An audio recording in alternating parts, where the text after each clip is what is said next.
Einen wunderschönen guten Morgen, guten Tag oder auch guten Abend, meine lieben Freunde und Freundinnen und was es noch so gibt. Heute möchte ich euch zu einem Podcast-ähnlichen Interview willkommen heißen, in welchem wir mit der Pathologin und Doktorin sowie geschätzte Freundin Katharina Schmidt über Heilung sowie Medizin sprechen werden.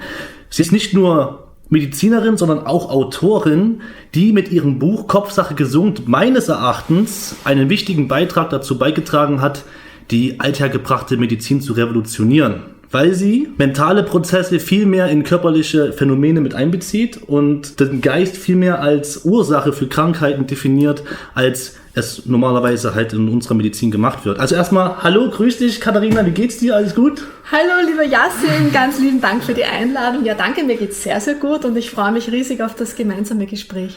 Ja, super, ich freue mich auch, weil es auch bei mir ein Thema ist, was mir sehr am Herzen liegt. Und ja, fangen wir einfach an mit der Frage, die du bestimmt auch sehr oft schon gehört hast mittlerweile, wie du es als Pathologin, also wie du zu der Idee kamst, dass es da noch mehr gibt. Und weil ist ja normalerweise, sind ja viele der Meinung, dass Symptome eben auch körperliche Ursachen haben müssen und dass es dafür immer eine ganz feste Erklärung dafür gibt. Aber du hast dann irgendwann angefangen, tiefere Ursachen dafür zu erkennen. Warum? Wie kam es dazu?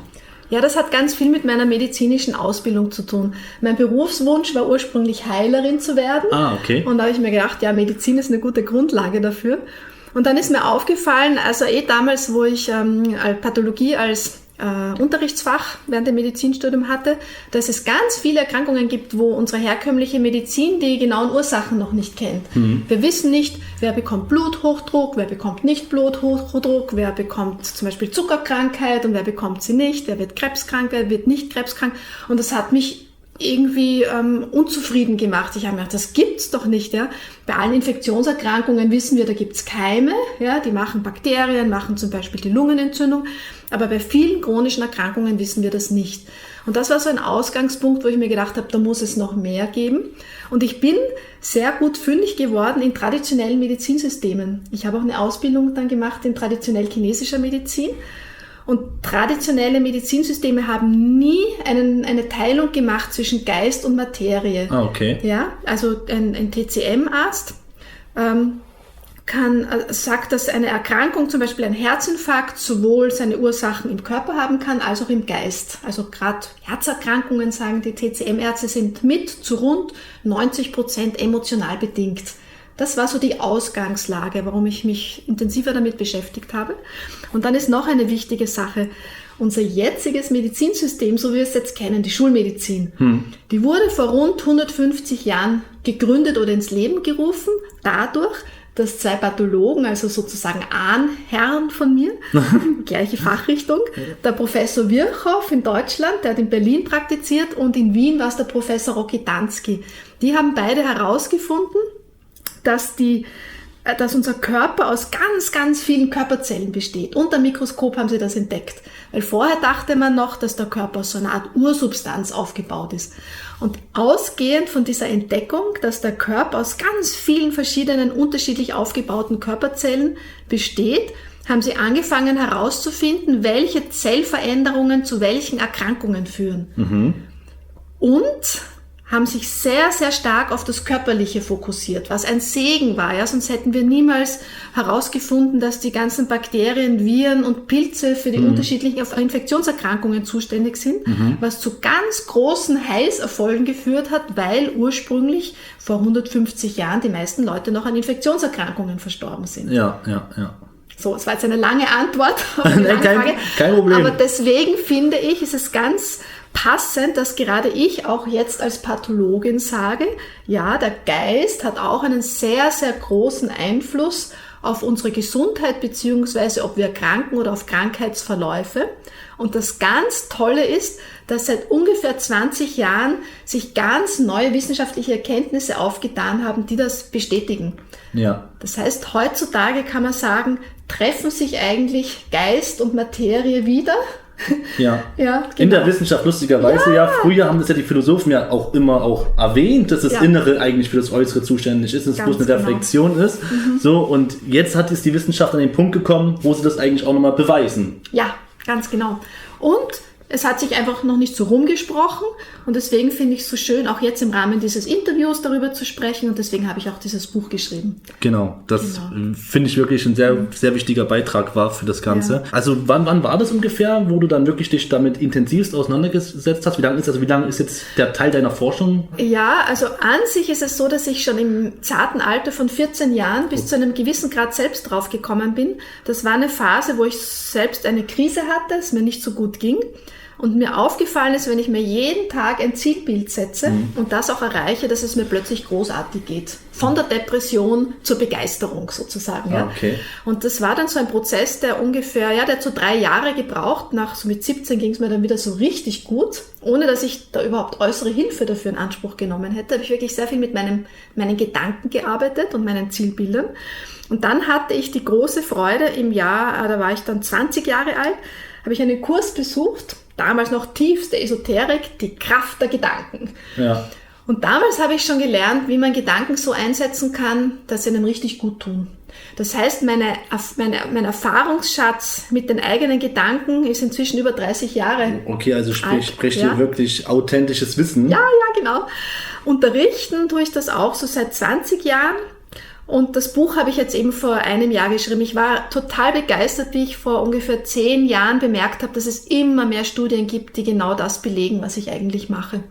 Genau. In deinem Buch hast du ja auch ganz viele Beispiele genannt von auch Patienten, die du auch selber hattest. Natürlich, ne? Und ist natürlich viel, viel besser, wenn man das Buch selber liest. Ja. Das ist viel, viel lehrreicher. Aber vielleicht könntest du 1, 2 Beispiele nennen aus dem Buch, wo du wirklich so vielleicht deine Lieblingserfahrungen, die du sammeln konntest mit Patienten. Ja, ich will jetzt gar nicht unbedingt die Patientenbeispiele aufgreifen, die kann man ohnehin nachlesen im Buch, aber es sind so ganz viele kleine Schritte. Ich möchte mit einem ganz banalen Beispiel aus dem Alltag beginnen, gar nicht mit der Gesundheit, dass mein Lebensgefährte zum Beispiel permanent vergessen hat, das Gemüse und das Obst zu waschen, bevor er es isst. Und hat sich total geärgert, er hat in den Apfel gebissen und sich gedacht, oh Gott, schon wieder vergessen, den zu waschen. Ja. Und dann hat er sich ein einziges Mal vorgestellt, dass er den Apfel wäscht. Und seither hat er das nie wieder vergessen. Ah, okay. Ja, also, und ich muss jetzt ein bisschen weiter ausholen. Wir kennen Mentaltraining, so ist der Terminus technicus, dass wir zielgerichtet denken, dass wir uns Dinge, die wir gerne erleben, erfahren, bewältigen wollen, als schon in der Gegenwart erledigt vorstellen. Diese Art ist eigentlich eine Technik oder ein Trick, wir tricksen unser Gehirn aus, das kennen wir seit vielen Jahren aus dem Spitzensport. Viele Spitzensportler erzählen auch in Interviews, ihr Mentaltrainer hat dieses gesagt oder bedanken sich beim Mentaltrainer oder der hat jenes gesagt. Und meine Erfahrung ist, dass sich genau diese Methode wunderbar auch im Gesundheitswesen anwenden lässt und ich finde es eigentlich fast irritierend, warum das nicht schon längst geschehen ist. Es ist sehr naheliegend. Und ich möchte jetzt eingangs lieber eine Studie zitieren. Okay. Da hat ein Professor in Marburg, ein Psychologieprofessor im Jahr 2017 eine ganz interessante Studie veröffentlicht. Und zwar hat er 126 Herzpatienten untersucht, die alle am Herzen operiert werden mussten und hat sie in 3 Gruppen geteilt. Die eine Gruppe ist gar nicht psychologisch betreut worden, sondern hat halt einen Aufklärungsbogen ausfüllen müssen. Es ist informiert worden vom Chirurgen und vom Anästhesisten, was genau gemacht wird. Ja, so wie es eigentlich immer gemacht wird normalerweise. Genau, ganz normal. Die zweite Gruppe, die ist psychologisch betreut worden. Das heißt, die konnten mit dem Psychologen über ihre Ängste sprechen, über ihre Befürchtungen. Das heißt, die haben so einen Coach, wenn man möchte, zur Hand gestellt bekommen. Und die dritte Gruppe, da wurde genau das gemacht, worum es mir geht. Diese dritte Gruppe hat sich vorgestellt, über mehrere Wochen, auch mit Hilfe von Audiodateien, hat sich vorgestellt, dass die Operation bereits stattgefunden hat. Sie haben sich vorgestellt, dass sie bereits wieder herzgesund sind und sie haben sich vorgestellt, was sie alles machen als Herzgesunde, wie Rasen mähen, Blumen pflanzen, Grillparty veranstalten, eine Reise machen und so weiter. Ja, und jetzt Jasin, darfst du einmal raten, welche Gruppe am besten abgeschnitten vielleicht die dritte, kann das sein? Genau, das war die dritte Gruppe. Und diese dritte Gruppe bestätigt auch die Erkenntnisse eines wichtigen Medizin-Nobelpreisträgers, vom Professor Eric Kandel.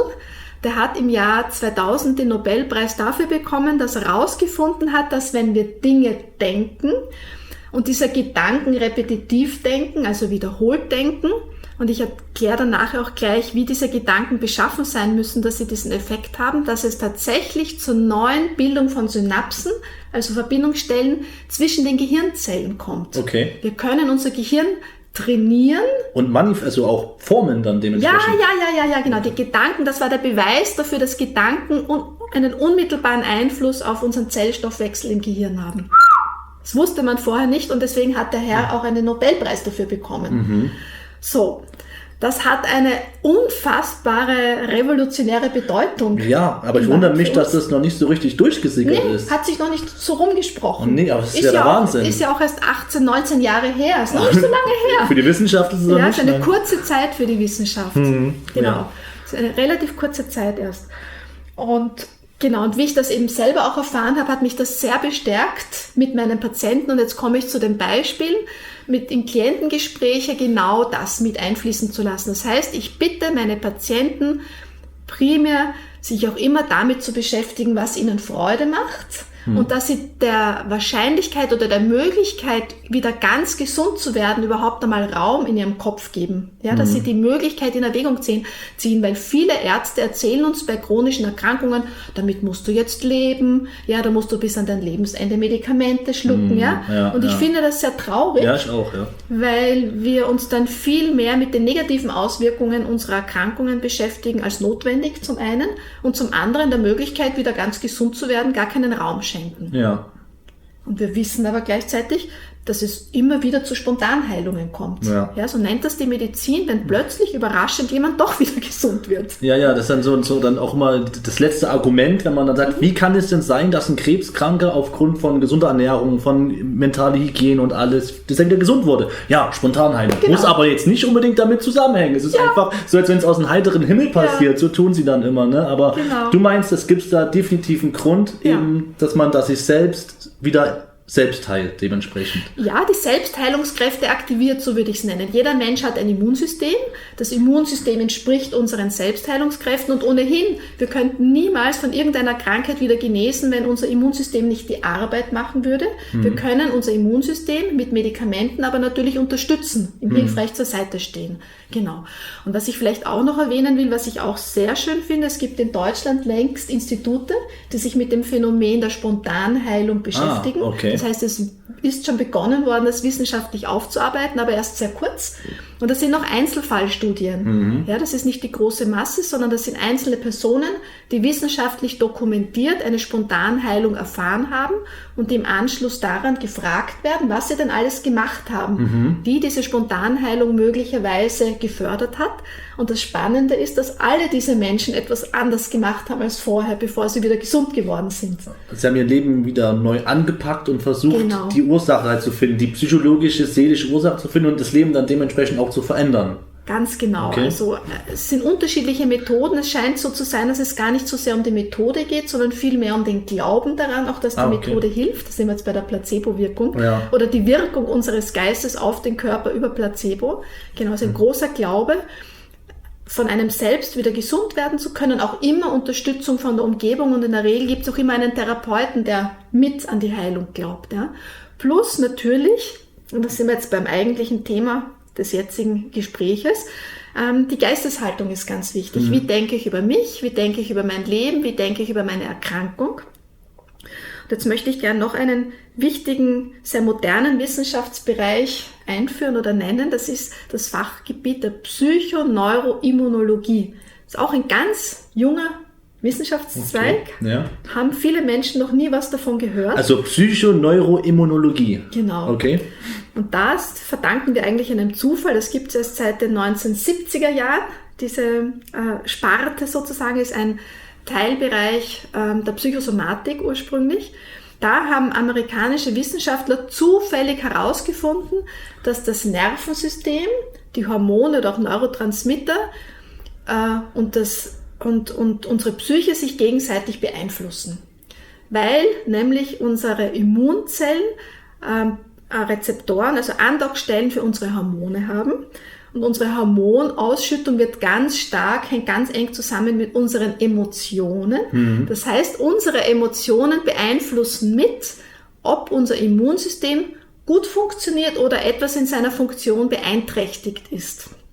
Das ist revolutionär gewesen, diese Erkenntnis, weil vorher dachten alle Ärzte, das Immunsystem ist, wie es ist, ein isolierter Einzelspieler. Und es ist Glück oder Pech, ob die Gene gut oder schlecht sind, sprich, ob man ein gutes oder schlechtes Immunsystem hat. Das ist aber merkwürdig, weil man sieht es ja auch in der Natur, dass alles irgendwie immer miteinander zusammenhängt und miteinander aufeinander wirkt, wo man da nicht da auch in dem Organismus des Menschen da dieselbe Verbindung gesehen hat, wundert mich so ein bisschen. Ja, es ist überraschend.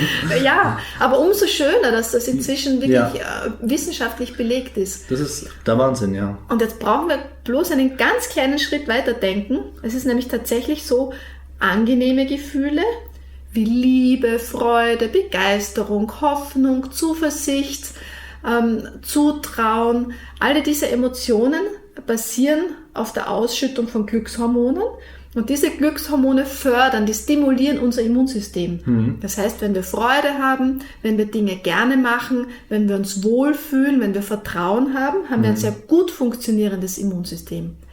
Ganz anders ist das hingegen, wenn wir Emotionen haben, die unangenehm sind. Ängstlichkeiten, Unsicherheiten, Zorn, Wut, Trauer, Schmerz, Neid. Also auch da gibt es eine Menge an unterschiedlichen emotionalen, unangenehmen Gefühlsnuancen. Ja. Die gehen immer mit einem gewissen Grad an Stresshormonausschüttung einher.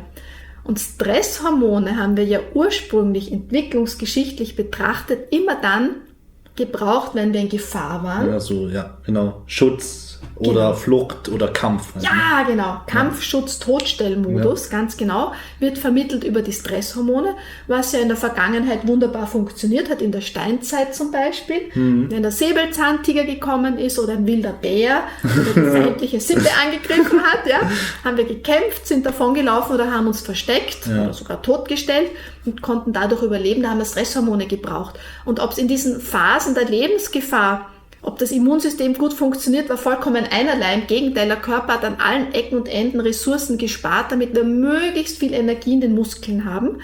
Deswegen ist es auch heute noch so, wenn wir im Stress sind und unser Gehirn, nämlich die entwicklungsgeschichtlich älteren Gehirnareale, glauben, es geht um Leben oder Tod. Also das Reptilienhirn und das limbische System. Das sind die Älteren. Die sind so ein bisschen wie Best Buddies, die arbeiten zusammen und der Neokortex ist so ein bisschen wie so ein Außenseiter sozusagen, der versucht, so sie ein bisschen zu beruhigen immer irgendwie. Genau. Ne? Vielleicht kann ich das nachher noch ein bisschen ausführlich erklären. Steht auch in meinem Buch sehr gut beschrieben. Wir haben entwicklungsgeschichtlich unterschiedlich alte Gehirnareale, die unterschiedlich agieren und reagieren.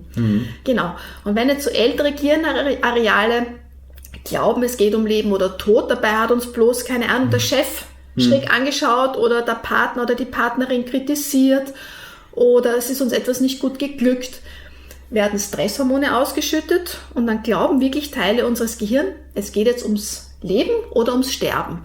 Und in dem Moment, genau der wichtigste Vertreter der Stresshormone ist da das Cortisol, wird das Immunsystem gedrosselt. Es wird auch leider die Gehirndurchblutung gedrosselt. Vielleicht kennt das der eine oder andere. Dann kann man nicht mehr klar denken dann. So genau, das mag die Maximalvariante ist bei der Prüfung das komplette Blackout. Ja.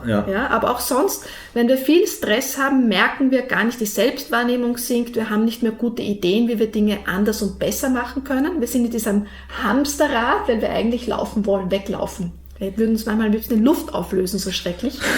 Fühlen sich manche Dinge an. Und das Immunsystem geht dann leider relativ gesehen in den Keller und wir erkranken leichter. Beziehungsweise, wenn wir schon krank sind, chronisch krank, kriegen wir dann einen Schub oder wir genesen einfach nicht gut. Genau. Was folgt daraus? Wichtig, gerade um nicht krank zu werden, beziehungsweise um sich von Erkrankungen wieder gut zu erholen, sind Ruhephasen, Entspannungsphasen und am besten jeden Tag. Wichtiger, kurz und gescheit, als lang und nur ein bisschen nebenbei. Ja, es ist wirklich gut. Man nennt das heutzutage auch Resilienztraining, Achtsamkeitstraining. All das fördert wunderbar unser Immunsystem. Ah, okay. Ja. Also auch Meditation. Ja, ganz großartig. Okay. Aber es muss nicht eine Stunde lang Meditation sein. Es ist schon toll, 10 Minuten mit dem Hund im Wald spazieren zu gehen, wenn man einen Wald hat in der Umgebung oder einfach mal auf die Straße rauszugehen, zu schauen, ob man wo einen Baum findet oder sich eine schöne Musik anzumachen, eine Dusche zu nehmen oder zu baden. Jeder hat das selber Vorlieben, wo er merkt, da kann ich mich gut entspannen und so ein Stück abschalten. Ja. Genau. Und ein Beispiel noch, irgendeins? Hast du noch eins? Ach, ich habe so viele schöne Beispiele. Ich möchte vielleicht jetzt real, ich war jetzt gerade bei der Buchpräsentation in Salzburg und da habe ich einen Leser kennengelernt, der hat eine ganz schwere Leberzirrhose. Okay. Also Leberzirrhose, das ist eine Lebererkrankung, er ist Alkoholiker gewesen und hat sozusagen seine Leber kaputt gesoffen. Und ein negativer Nebeneffekt von der Leberzirrhose, nicht nur, dass der Körper nicht mehr so gut entgiften kann, weil die Leber ist ja unser wichtigstes Entgiftungsorgan, kommt durch die Leber verhärtet sich richtig gehend und ist nicht mehr so gut durchblutet und es kann das Blut, das vom Verdauungstrakt kommt, nicht mehr so gut in die Leber hineinfließen und das staut sich dann. Und es staut sich unter anderem bis in die Speiseröhre hinein und das ist mit einer der Todesursachen bei Menschen, die eine Leberzirrhose im fortgeschrittenen Stadium haben, dass diese Venen, diese Blutgefäße in der Speiseröhre dann platzen, die wölben sich richtig vor, das sind Krampfadern in der Speiseröhre, die können dann platzen und diese armen Patienten können dann sehr rasch verbluten. Okay. Und bei diesen Patienten war das eben, der hat diese Krampfadern in der Speiseröhre gehabt, hatte dann das Glück, in die Reha zu kommen und hat dort wirklich jeden Tag mental, also er hat auch so Therapien natürlich bekommen, aber auch jeden Tag sehr stark mit seinen Gedanken gearbeitet, mit seinen Gefühlen gearbeitet, mit Zielbildern gearbeitet. Und dann ist das Wunder tatsächlich eingetreten, wo Ärzte sagen, das kann nicht sein, das gibt's nicht. Spontanheilung!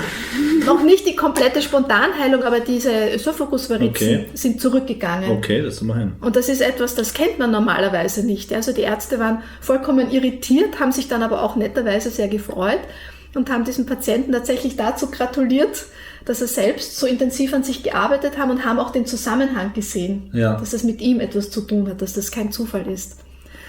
Und ein anderes sehr schönes Beispiel kenne ich von einer befreundeten Ärztin in Berlin. Die hat ihre Ausbildung an der Klinik gemacht, an der Charité. Und da gab es auch einen Patienten, der war von Kopf bis Fuß voller Metastasen. Also der hatte eine Krebserkrankung im weit fortgeschrittenen Stadium, konnte auch gar keine Chemotherapie oder Strahlentherapie mehr bekommen. Der war austherapiert, also das hätte sein Körper nicht mehr ertragen sozusagen. Da wären die Nebenwirkungen stärker gewesen als zu nutzen. Und der wurde sozusagen zum Sterben nach Hause geschickt. Aber die Ärzte haben es ganz gut formuliert. Die haben zu ihm gesagt, wissen Sie, wir können im Moment nichts für Sie tun. Gehen Sie doch nach Hause und machen sich ein schönes Leben. Ja. Und dieser Patient war total klug, einfach gebaut und sehr klug. Der hat das gemacht, der hat sich zu Hause ein schönes Leben gemacht. Und dann ist das Wunder passiert, dass der 2 Jahre später zur Kontrolle gekommen ist und man dachte, der lebt gar nicht mehr. Ja? Kam der quietschfidel zur Kontrolle und dann wurde halt Ultraschall und CT und die ganzen Nachsorgeuntersuchungen gemacht und der Tumor war weg. Der Tumor war einfach weg, dokumentiert weg. Ja. Und dann haben die Ärzte waren total irritiert und haben gefragt, hey, es gibt's ja nicht und so, und was er gemacht hat. Und er hat erzählt, wieso sie sich jetzt so wundern, er hat genau ihren Ratschlag befolgt. Er hat das Leben mal richtig genossen. Ja, er hat sich ein schönes Leben gegeben, aber wirklich ein schönes Leben. Und da muss ich jetzt dann gleich noch was dazu sagen, weil schönes Leben ist nicht gleich schönes Leben. Der hat wirklich das sehr tief ernst genommen und geschaut, was tut mir gut. Er ist sehr liebevoll mit sich umgegangen und hat Dinge gemacht, die ihn zum Lachen gebracht haben. Mhm.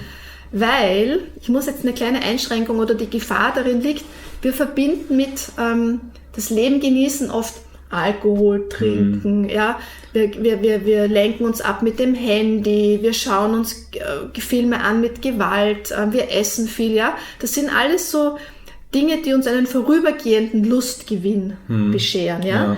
Aber das Problem ist, das wissen wir heute auch durch wissenschaftliche Studien, bei diesem vorübergehenden Lustgewinn werden Belohnungszentren auch in entwicklungsgeschichtlich älteren Gehirnarealen aktiviert. Okay.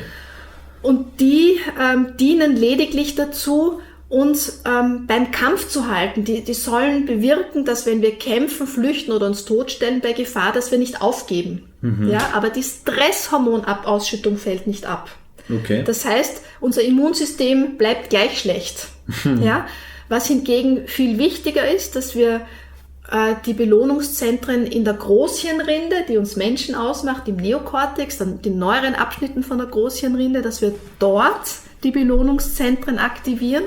Und die aktivieren wir, indem wir weise agieren, indem wir einen Sinn im Leben finden, indem wir die Fähigkeit zu Mitgefühl verbessern, indem wir uns sozial engagieren. Also das ist eine ganz andere... So eine ganzheitlichere Perspektive und auch auf das eigene Leben und auf sich selbst. Ja, das sind tiefe Freuden. Und zwar, das sind Freuden, die auch nicht nur 5 Minuten oder 10 Minuten oder ein paar Stunden dauern, sondern das sind Freuden, die uns tief erfüllen und die lange anhalten. Wie zum Beispiel, dass man endlich sein eigenes Buch schreibt, wenn man das schon sein ganzes Leben lang wollte, sozusagen. Genau, sich selbst Wünsche erfüllen, richtig tiefe Herzenswünsche erfüllen. Also da geht es ganz viel ums Herz, wenn man so möchte. Und diese Form von Freude ist gemeint, wenn es darum geht, das eigene Immunsystem zu verbessern. Und das braucht aber auch Zeit, da darf man nicht ungeduldig sein mit sich. Das ist immer auch mit Arbeit an sich selbst verbunden. Also das fällt einem nicht unbedingt nur in den Schoß. Das ist nämlich auch das, was ich auch fragen wollte, also was mir jetzt spontan gerade dazu eingefallen ist, dass manchmal hat man einfach negative Emotionen, die aber einen Grund haben. Denkst du, dass man könnte ja auch schnell in so eine Falle tappen, dass man versucht, nur noch Positives in sein Leben zu kreieren und das Negative zu verdrängen, obwohl das in einen noch brodelt. Das heißt, man muss auch dann ehrlich zu sich selber sein und muss dann auch durch gewisse Gefühle durch, die vielleicht negativ sind. Also das heißt, man muss dann auch so ein bisschen, in Anführungsstrichen, therapeutisch dann auch mit sich arbeiten, oder? Ganz genau. Du sprichst einen super, super, super ganz wichtigen Punkt an.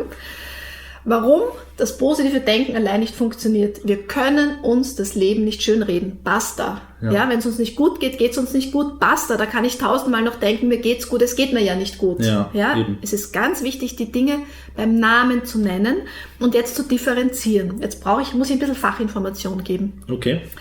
Wir denken am Tag ungefähr, ist eine grobe Schätzung, man kann es gar nicht genau zählen, weil man nicht weiß, wann ein Gedanke aufhört und der nächste anfängt. Wir denken ungefähr 50.000 bis 70.000 Gedanken am Tag. Holla, die Waldfee, ja.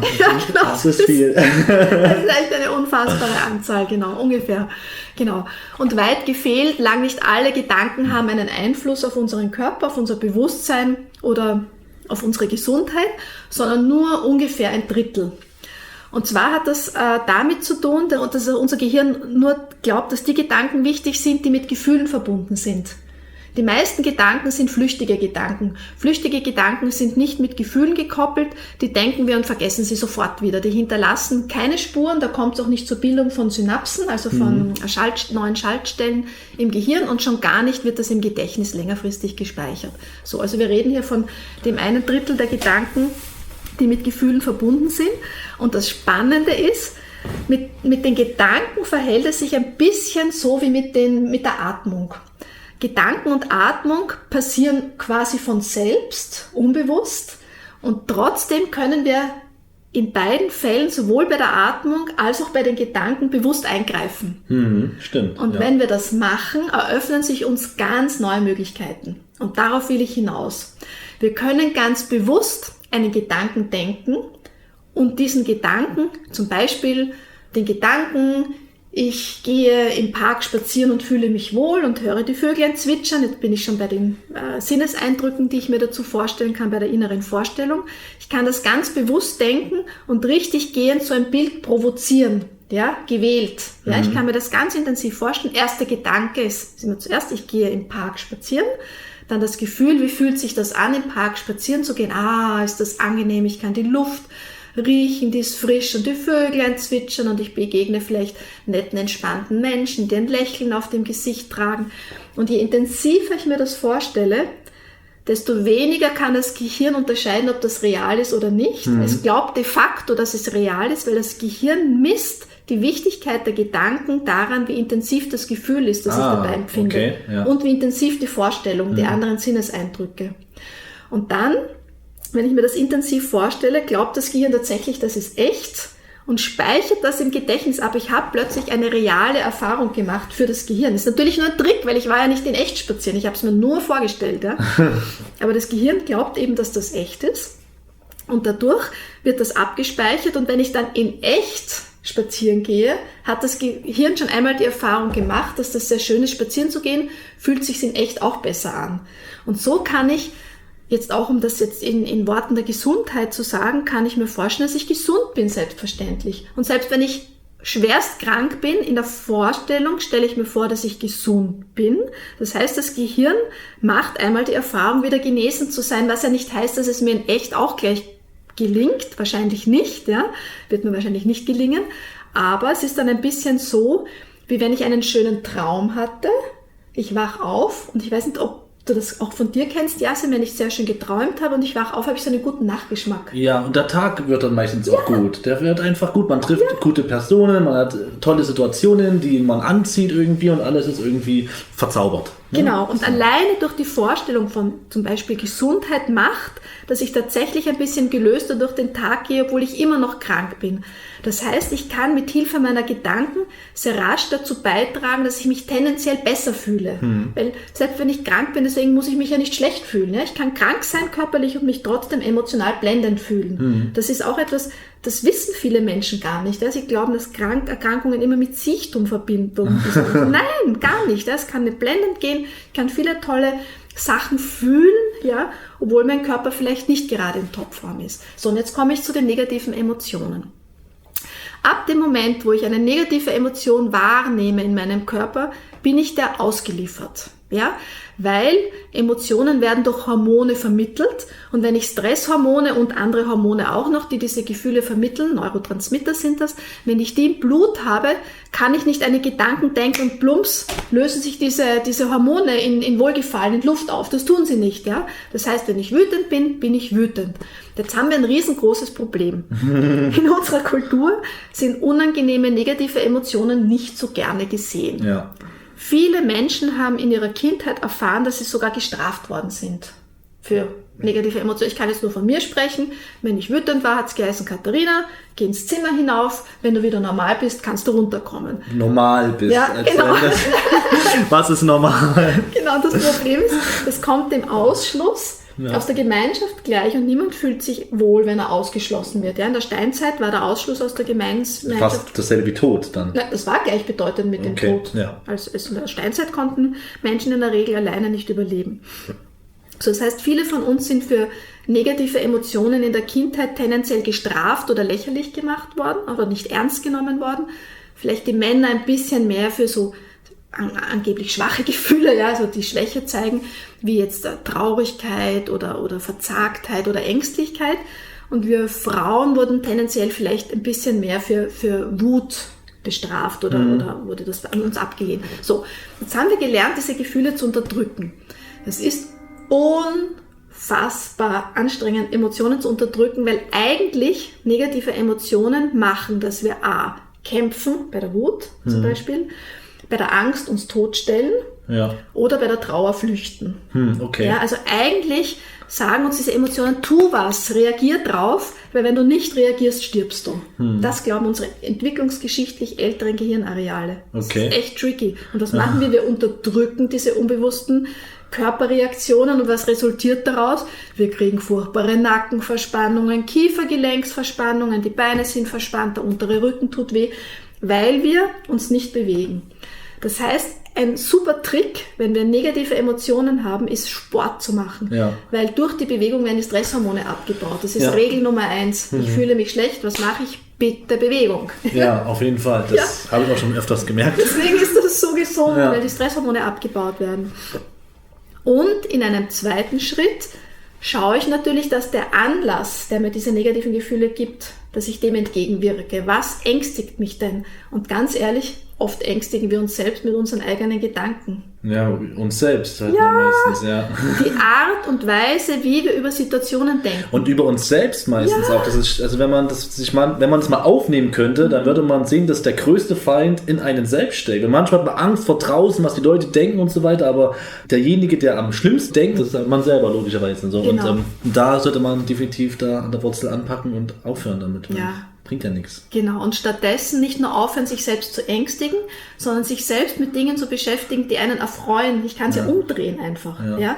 Und wichtig ist jetzt, es reicht nicht das bloße positive Denken, obwohl das eine ganz wichtige Grundvoraussetzung ist. Weil wenn ich die Dinge negativ formuliere, jetzt gibt es noch einen Aspekt, unser Gehirn hört das Wort nicht.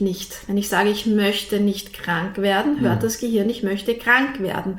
Wenn ich denke, ich möchte keinen Stress, hört das Gehirn, ich möchte Stress. Ja? Also das ist schon wirklich tricky. Ja. Das heißt, umformulieren, ich möchte gesund sein, umformulieren, ich möchte eine entspannte Zeit mit meinen Freunden, ich möchte mich wohlfühlen. Und noch intensiver wirkt es, wenn wir nicht sagen, ich möchte und das in die Zukunft verschieben. Ich bin entspannt, ich fühle mich wohl. Genau. Ja. Und auch gleichzeitig darauf achten, wie sich das Gefühl im Körper anfühlt und ganz bewusst sich ein Bild dazu vorstellen. Also ein Beispiel aus meinem Alltag. Wenn ich etwas verlege oder verliere, was ja bei mir, wenn ich ein bisschen ein Schussel bin, häufiger vorkommt. Wenn ich etwas verliere, wäre ich nicht hektisch und panisch, wenn zum Beispiel meine Brieftasche plötzlich weg ist oder letztes war meine EC-Karte verschwunden, wäre ich nicht panisch und hektisch, sondern ich stelle mir stets vor, dass ich sie wiedergefunden habe. Und das Spannende ist, das heißt ja noch nicht automatisch, dass ich sie wiederfinde, aber ich bin dadurch diesen Gedanken gelassener und nicht gestresst. Und dadurch, dass ich gelassener bin, kann ich besser klare Gedanken fassen, funktioniert meine Großhirnrinde besser. Ich finde besser Lösungen und die Wahrscheinlichkeit, dass ich die EC-Karte finde, steigt mit Sicherheit.